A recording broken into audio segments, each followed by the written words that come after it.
یاجوج ماجوج کون ہیں اور کہاں رہتے ہیں؟ یاجوج ماجوج یہ حضرت نوح علیہ السلام کی اولاد میں سے ہی ہیں، یعنی آدم علیہ السلام کی اولاد میں سے ہی ہیں یہ، چونکہ یہ بڑے سخت جنگجو اور خونخوار قسم کے لوگ تھے۔ تو سورہ کہف کے اندر اللہ پاک نے جہاں حضرت سیدنا ذوالقرنین رحمۃ اللہ تعالی علیہ کا ذکر کیا ہے تو وہاں پر ان کا تذکرہ کیا ہے۔ جب ذوالقرنین علیہ رحمہ ایک مقام پر پہنچے تو وہاں کے رہنے والوں نے اس بات کا شکوہ کیا کہ یاجوج ماجوج ہماری طرف آتے ہیں اور بڑا قتال کرتے ہیں، بڑا فساد پھیلاتے ہیں، تو آپ ہمارے لیے دیوار بنا دیں، کوئی رکاوٹ بنا دیں۔ تو حضرت ذوالقرنین رضی اللہ تعالی عنہ نے وہاں پر ایک دیوار کھڑی کی، جسے ہمارے عرف میں عام طور پہ سد سکندری کہا جاتا ہے، یعنی ان کی بنائی ہوئی، ذوالقرنین جن کو سکندر بھی کہا گیا ہے، ان کی بنائی ہوئی دیوار۔ اب اس کے پیچھے وہ موجود ہے، اور قرآن پاک میں یہ ارشاد فرمایا کہ جب فَإِذَا جَاءَ وَعْدُ رَبِّي جَعَلَهُ دَكَّا، جب اللہ پاک کا وعدہ آئے گا اس دیوار کو ٹکڑے ٹکڑے کر دیا جائے گا۔ وَتَرَكْنَا بَعْدَهُمْ يَوْمَئِذٍ يَمُوجُ فِي بَعْضٍ، اور اس دن یہ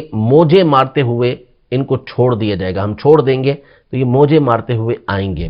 ایک تو اس بات کا اعتقاد رکھا جائے گا کہ یاجوج ماجوج ہیں، ٹھیک ہے، قرآن مجید فرقان حمید میں اس کا ذکر آ گیا۔ دوسرا یہ کہ قرب قیامت کے اندر یہ آئیں گے۔ عیسیٰ علیہ السلام جب دنیا میں تشریف فرما ہوں گے اور دجال کے فتنے سے لوگوں کو نجات دلا دیں گے، تو پھر اس کے بعد ان کو کہا جائے گا کہ اب آپ پہاڑ کی طرف لے کر چلے جائیں لوگوں کو، کیونکہ اب ایک ایسی مخلوق چھوٹنے والی ہے کہ جس کا مقابلہ کرنا کسی کے بس کی بات نہیں۔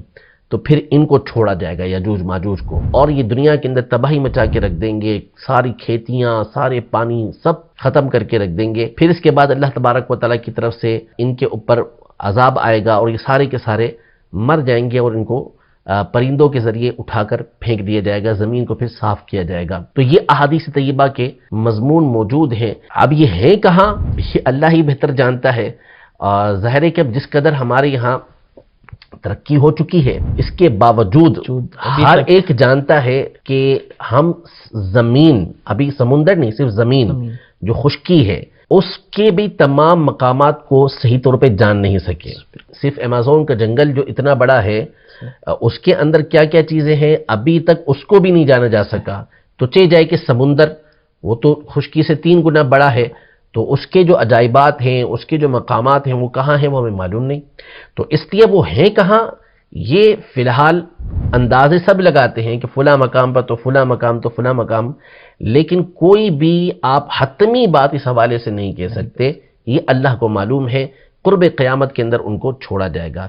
اسی طرح صحیح بخاری شریف کی حدیث مبارکہ کے اندر یہ بھی موجود ہے کہ قیامت کے دن جو ہے وہ یاجوج ماجوج کی جو تعداد ہوگی اتنی بڑی ہوگی کہ یہ حدیث پاک میں فرمایا کہ ایک حدیث میں یہ ہے کہ جب یہ کہا جائے گا حضرت آدم علیہ السلام سے کہ اپنی اولاد میں سے آپ جہنمیوں کو الگ کر لیں، تو بتایا جائے گا کہ کتنے الگ ہوں گے، تو کہ 999 الگ ہوں گے، یعنی ایک جنتی ہوگا، 999 جہنم کے اندر جائیں گے۔ تو صحابہ اکرام علیہ رضوان ڈر گئے، تو آپ علیہ السلام نے تسلی دی اور فرمایا کہ ان کے اندر یاجوج ماجوج بھی شامل ہوں گے، اور وہ بہت بڑی تعداد کے اندر ہوں گے۔ تو اس وجہ سے پھر مسلمانوں کی تعداد یہ بہت تھوڑی رہ جائے گی، اہل ایمان کی تعداد بہت تھوڑی رہ جائے گی کہ جو جہنم کے اندر جانے والی ہو۔